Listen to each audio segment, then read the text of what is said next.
everybody, welcome back to my channel. I am Whimsy. I hope you guys are all doing well. I thought today that I would do something a little bit different. I used to read stories. If you guys looked at some of my earlier videos, I used to read stories, record stories that were written by authors. And this one, I was in contact with an author who made this book and he sent it to me. It is called The Complete Tales Most Strange. And it is by Jeremy Hayes, and he mailed it to me, which was very cool. So I thought that I would read the stories from this book. So without further ado, let's get started. These tales, I have been told that they are like the Twilight Zone episodes, if any of you guys remember those. So if that's something that interests you, then keep watching. Put on my trusty glasses so I can see.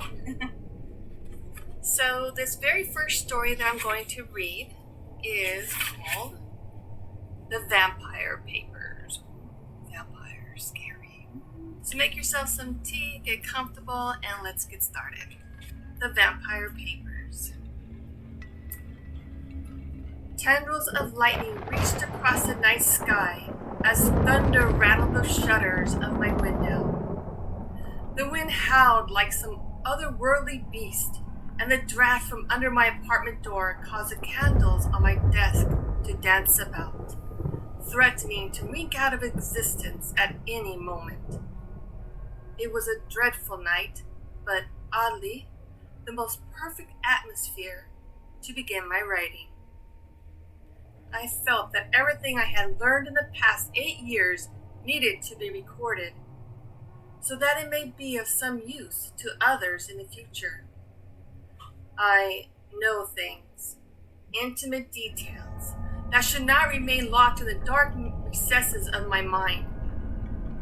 Would it not be a sin to hold such knowledge and never share? I thought so. I only wish that more comprehensive writings had existed and were accessible to me 8 years ago, so that I may have made better judgment and also save myself so much trouble. But alas, everything I had learned, I had to learn myself the hard way. To study the elusive creatures of the night, I needed to get close to one, befriend one, and that was no easy task. Vampires were not trusting by nature. My quest for knowledge was fraught with dangers that lesser men would shy from. I first learned of vampires as a young lad from reading old books of folklore. They were mysterious villains, linked to the deaths and disappearances of many, though were seldom seen. The stories had hinted at their existence but provided no solid evidence. When strange things happened, it seemed a simple thing to blame it on the doings of a vampire. Folk feared the night and hung garlic and crosses on their doors, for no other reason than that someone else told them it was a good idea. Reading the stories when I was young frightened me, and yet intrigued me all at the same time. I sought more books, more stories. I became obsessed with learning everything I could about these malevolent undead. I needed to know whether their tales were true or not. Did they exist? Or were they just creations of our minds used to frighten children and adults alike? As I got older, my curiosity led me away from the pages of books, and soon I was visiting the sites of these vampiric encounters. I began talking to locals, hearing their accounts and their take on the tales, gathering what information I could. The more people I spoke with, the more I believed these stories to be true. After a year and a half, my laborious investigations eventually led me to Maximilian Decker. My unwavering determination was rewarded, though for a time I questioned whether a reward it truly was, for I saw horrors that no living being should have to bear witness to, and my mind and even my very soul still suffer to this day.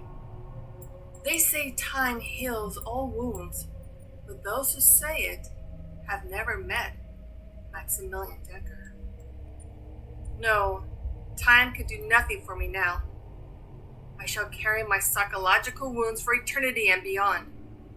I have been damaged beyond which there is any hope for repair. Thunder boomed overhead and drew me out of my internal musings. I dipped my feathered quill into the inkwell and then placed the tip of my writing utensil upon the blank parchment that lay stretched out before me. I began to write. Are vampires evil incarnate? Devils born of darkness, whose sole purpose in life is the destruction of mankind? To this I say, no. Are they capable of committing horrendous atrocities which any decent person would deem unimaginable? Most assuredly. But vampires are not spawned in hell, then unknowingly unleashed upon us. They were human once, flesh and blood, born of this world. They lived, they breathed, and they possessed a soul at one time. All this and more I learned from Maximilian Decker. I leaned back in my chair as I recalled our first meeting. He was a most charming man, well-spoken and educated. Max could disarm you with a smile and then freeze you in terror with but a stare. His eyes could penetrate, peel away your skin until your very soul lay bare before his scrutiny. Try as you might, there is no secret you could withhold from this man if he set his mind on extracting it. I shudder still when I think back to that night when he discovered my true purpose in seeking him out, where by sheer force of will he made me relate to him of my fascination with vampires and my quest to learn all that I could about their kind. He invited me to live with him in his mansion home so that he might indulge my curiosities and show me things that no man had ever seen and lived to tell or should ever see. Max was terrible and kind concurrently, and his mood could change with a moment's notice. The staff that lived with and served him knew this all too well. They lived their lives day to day in a perpetual state of nervousness. For the most part, Max treated them with respect and decency, but woe to those who angered him. Fear kept them from fleeing his home, fear of being brought back for punishment. While I still walked about on eggshells, Max afforded me no reason to fear him. I was treated differently from all other humans who had dealings with a wealthy lord. Dare I say, he even enjoyed my company. I believe he truly relished the idea of recounting his life to someone for the first time. And I absorbed every word, every tidbit he chose to share with me, for this had been my lifelong dream. Now, 8 years after setting out my quest, I felt it was the right time to chronicle all that I had learned. I glanced around my smallish one-room apartment, which was littered with books featuring stories or accounts of vampires. But these books, every one of them, would pale in comparison with my writings when I finished. Mine would eclipse them all. I would expose the falsities contained within those yellow pages and reveal the frightening truths that were made clear to me during my stay with Max. I leaned forward again and continued to write. Maximilian was not born evil. His mother and father had not been demons or devils. He was born into a normal, albeit wealthy family, and from his retelling lived a most average life. But was he now a monster? Oh yes, indeed so, most undoubtedly. The insights I sought, though, were what made the man into a monster. Did the conversion from life to undeath alone cause madness? Did one lose one's soul after becoming undead? What made a vampire capable of ghastly acts which would have been repugnant to the same person in life? The first and simplest answer to this was, of course, the most basic, and not unique to the undead: hunger. The instinctual need to feed. Humans have been slaughtering animals for food in gruesome ways since the beginning of life itself, and yet we did not label ourselves as evil for doing so. Vampires too needed to eat to survive, only they required the blood of humans. Max made the point of stressing to me that he at first did not relish this new life. He was horrified by that which he was required to do in order to survive. A door slammed shut down the hall, giving me a start. My noisy neighbor to the right must have just arrived home for the evening. Nobody would have dared slam doors as such in the home of Maximilian Decker. At times, I missed the peaceful silence that shrouded the mansion. Of course, there were times when that silence was shattered, the times when Max fed. But for the most part, you could have long interrupted moments alone with your thoughts. For the longest time during my stay, I could not readily adapt to Max's schedule and spent much time alone during the day while the undead master of the house slept. We would talk long into the night, until I could no longer keep my eyes open and sleep would claim me. My time alone during the day allowed me to reflect on my nightly conversations with Max, to ponder everything that I had been learning. Much of the things I had learned about vampires in my books were myths, and I had to chuckle at the things which some people believed would keep them safe. When I inquired about their aversion to garlic, Max continued with a tale of his youth, while casually fidgeting with a garlic clove he retrieved from the kitchen.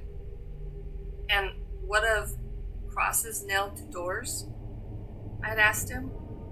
He did admit to me a weakness to crosses and to many things holy, but a cross nailed to a door did nothing. The item needed to be held by someone of unwavering faith to have an effect. Of wooden stakes, he would not speak. I shook my head. My thoughts were straying from my task at hand. I again placed quill to paper. Was hunger alone enough to make a man into an unconscionable monster? Max did relate to me that he was horrified at first by what his cravings had forced him to do. So then, what changed him? Max's uncomplicated reply to this was mankind. He blamed us. Whether one viewed it as a blessing or a curse, vampires were immortal and could exist for an eternity. Max was already close to 1,000 years old when I first met him.